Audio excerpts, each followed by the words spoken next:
Can you repeat what you just said, please? Well, last Friday, I received a 7-page document that sort of told me that if I had an 86-year-old patient that had pneumonia but was never tested for COVID-19, but sometime after she came down with pneumonia, we learned that she had been exposed to her son who had no symptoms, but later on was identified with COVID-19, that it would be appropriate to diagnose on the death certificate COVID-19.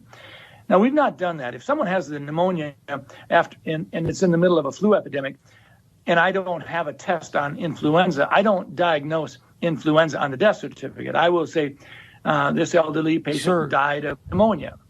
I don't mean to interrupt you, but my heart is sinking right now as you're telling me this. You're a doctor.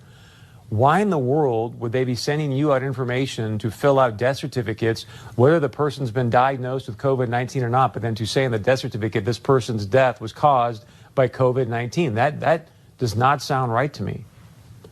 I went to the person in our office who does most of the death certificates over the last 10, 20 years, and I said, does this sound right? I had her look at the documents that I printed off, and she said, well, we've always been told that you always put down just facts. You don't put down any probabilities. You don't put any presumptions down. It's just what you know. And so this is concerning. And it actually gets to your point, Chris.